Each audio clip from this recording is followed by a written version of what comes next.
flying in the Indian Ocean region too. With that backdrop, participants, good morning. It's a great pleasure for the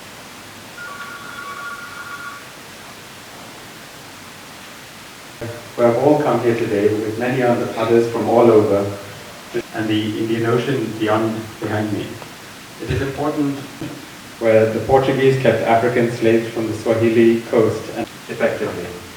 Today's workshop represents a part of that initiative. Naval exercises, information sharing, but can also impact our economic stability and maritime governance. And I could go on.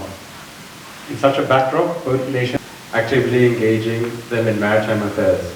Both Japan and Ambassador Mizukoshi and the panel discussion on economic development and modernization. Ministry of Foreign Affairs of Japan and the Embassy here in Sri Lanka for their initiatives in collaborating with. I must first express my appreciation of the government of Japan measures to enhance cooperation in MDA. This is just one of the measures they have taken. I've known from being in government and out of government how much you have helped us to certainly strengthen our capacity in this field. Because then also the work, I'm mentioning it, that's been done by IORA. The collection, fusion, dissemination and analysis of enormous quantities of data and its effective integration and fusion is a highly complex exercise, further complicated by the disruptions caused by new technologies. So in this field, it is essential that we utilize the help that is given by the Japanese government. Sri Lanka needs to enhance its MDA capacity. We have to be close to Japan, and a closer Japan-Sri Lanka cooperation is highly desirable. There must also be a stronger cooperation between Sri Lankan agencies, both government and non-government. A network of think tanks can make a contribution towards policy and strategy. What is happening in the world? What is happening in the Indian Ocean? How does it impact us in regard to geopolitics, regard to economics, in regard to climate change and other matters affecting the ocean, especially maritime need. We need a maritime intelligence center which will also feed the National Security Council. We must know what is happening outside. We only look at what's happening inside. The National Hydrographic Act of 2024 has set up the National Hydrographic Office, and we should ensure it functions fully. Then the Colombo Security Conclave and its secretariat. We just established it last year.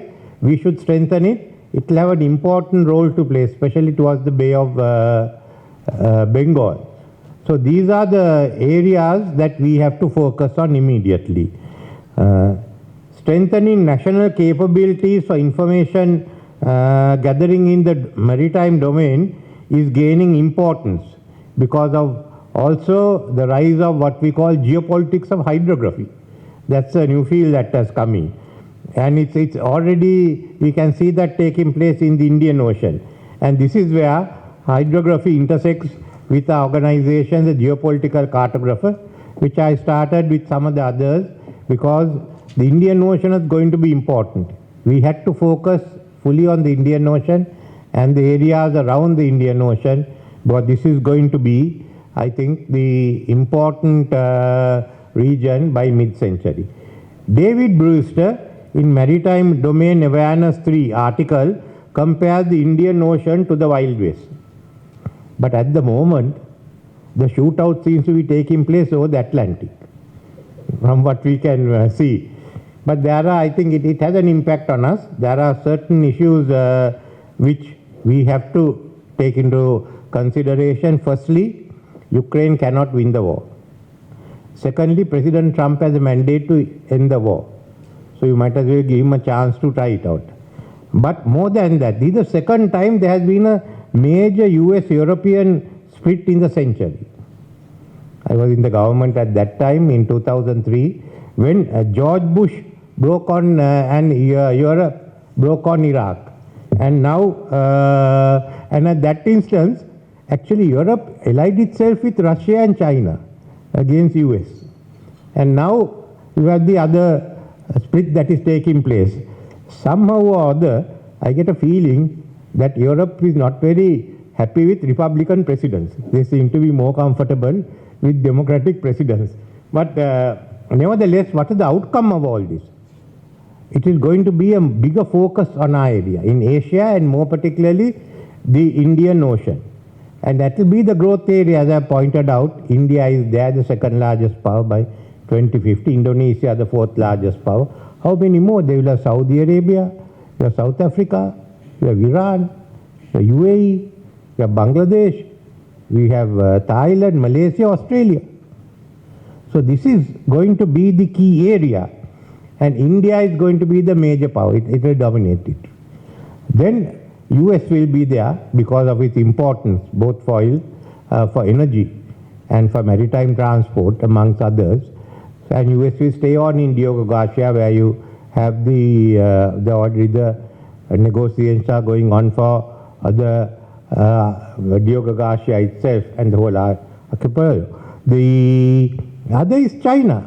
China is also going to be here. Remember the China-Pakistan economic corridor and the China-Myanmar economic corridor brings China straight into it, and it links up to the Western China economy, where Chongqing, Kunming and others will grow as a result of their connectivity to the Indian Ocean, and doing all the groundwork, helping us for the last 50 years economically, and other is Japan, with their tradition of working from behind the screen, so that they are not seen.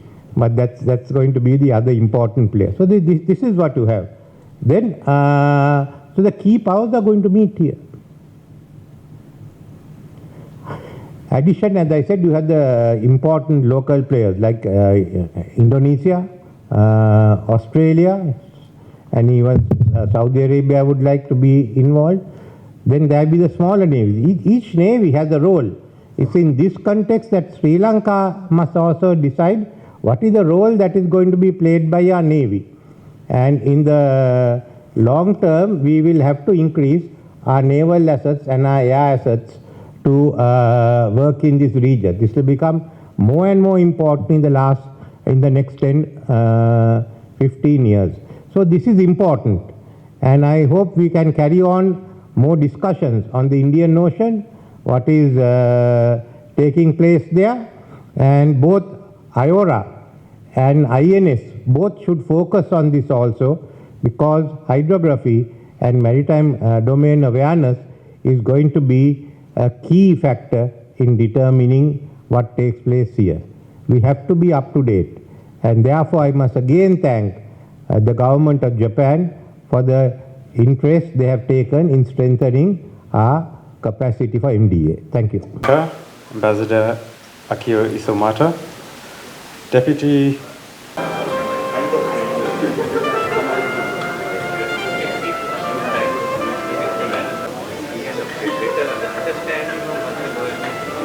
how are you going to tackle it in the exam question?